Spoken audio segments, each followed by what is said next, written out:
Olá, tudo bem? Seja muito bem-vindo a mais uma aula de História Geral. Meu nome é Beethoven Rezende, sou professor e escritor. Convido-lhe a se inscrever em nosso canal, caso ainda não seja. Junte-se a nós. E no final deste vídeo, dê o seu like ou dislike. Nesta feita estaremos refletindo sobre o mundo, acessando uma nova perspectiva. Que nova perspectiva? Uma nova perspectiva religiosa. Hoje nós estaremos falando sobre João Calvino.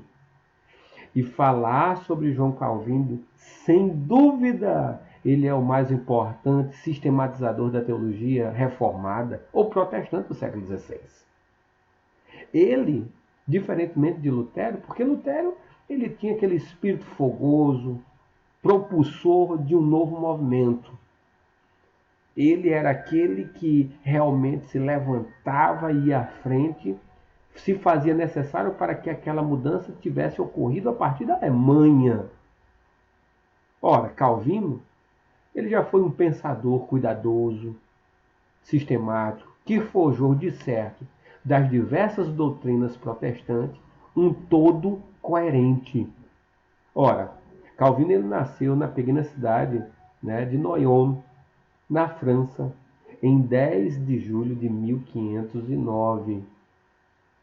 Lutero, ele já havia ditado as suas primeiras conferências na Universidade de Wittenberg, enquanto Calvino estava dando os primeiros passos.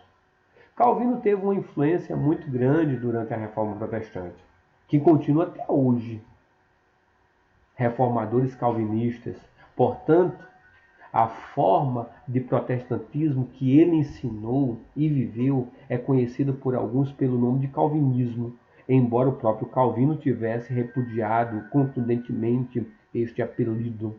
Posteriormente estaremos vendo a reforma que ocorre na Inglaterra e perceberemos que o parlamento inglês, em um dado momento, era dividido entre o pensamento reformado calvinista, conhecido como os puritanos, e que representava inclusive uma baixa burguesia, enquanto a alta burguesia era influenciado pelo anglicanismo.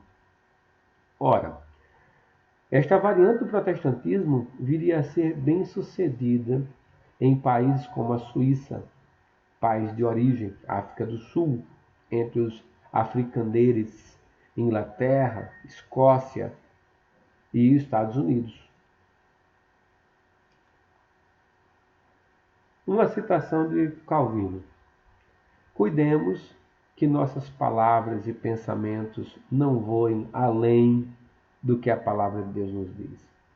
Deixemos com Deus o seu próprio conhecimento e prossigamos, tal como Ele se nos der a conhecer, sem tratar de descobrir algo sobre sua natureza fora de sua palavra.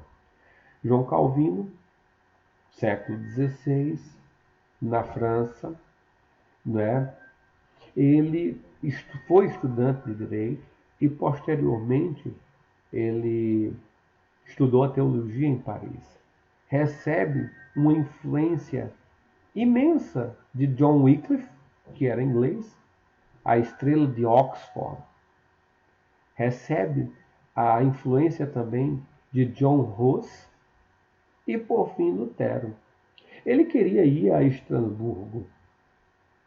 Contudo, em um momento que estava em Genebra, conheceu um grande pastor, cujo nome era Farel, e ele queria muito receber a ajuda de Calvino, haja vista ele era um homem erudito que tinha escrito inclusive as Institutas.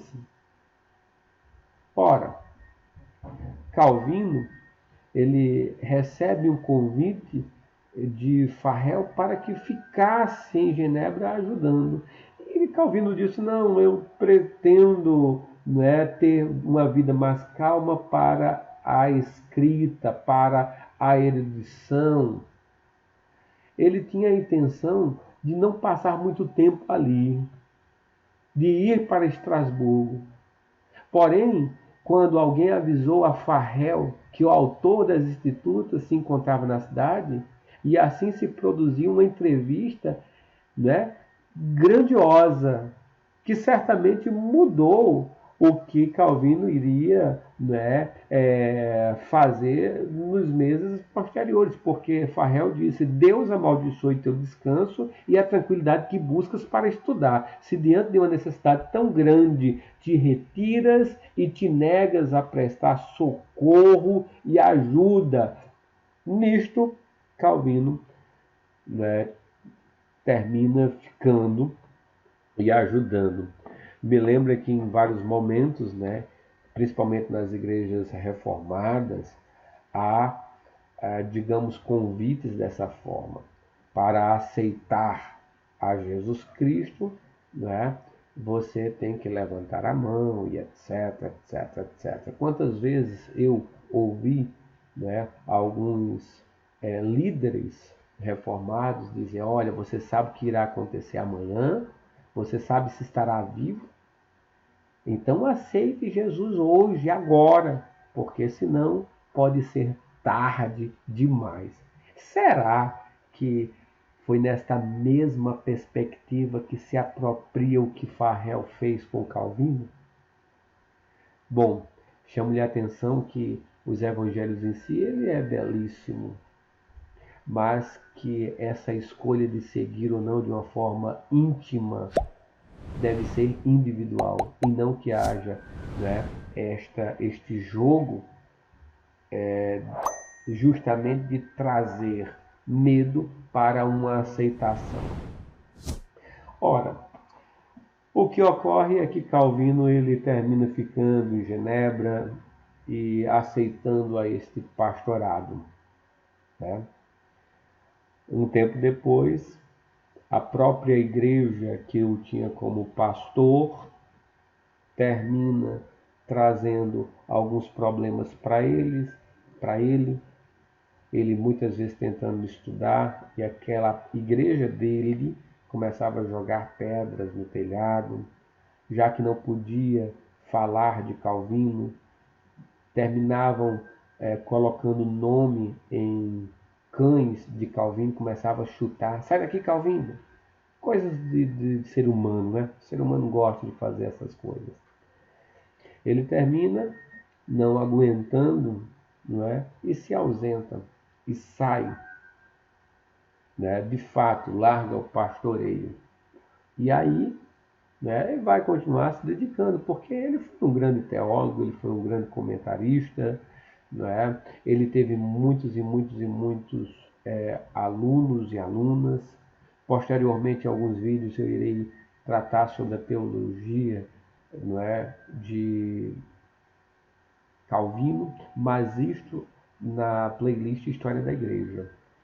Nas Institutas da Religião Cristã, irá tratar sobre de uma forma sistemática a Bíblia, devocional, a prática, a adaptação.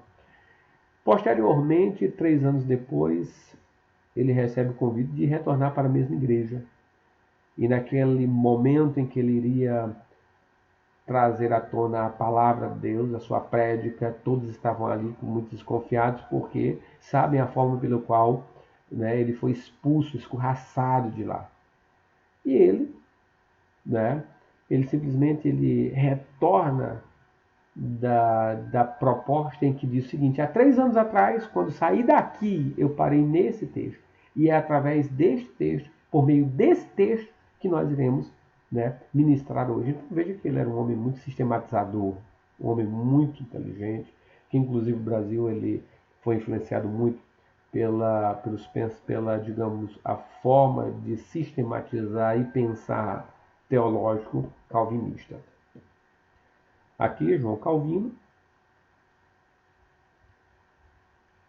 né, no campo da tradição, enquanto ele era envolvido pelo discurso de Farrell, né, e que termina cedendo. Ora, as questões inerentes à sistematização, à dogmática, estaremos vendo, né, na playlist História da Igreja. Essa aula foi pontual, para que você entenda o processo reformado como um todo. Na próxima aula estaremos falando sobre a reforma ocorrida na Inglaterra, em uma nova perspectiva, com Henrique VIII. E no mais, convido-lhe a se inscrever nesse canal, a divulgar e compartilhar essas nossas aulas. E até a próxima.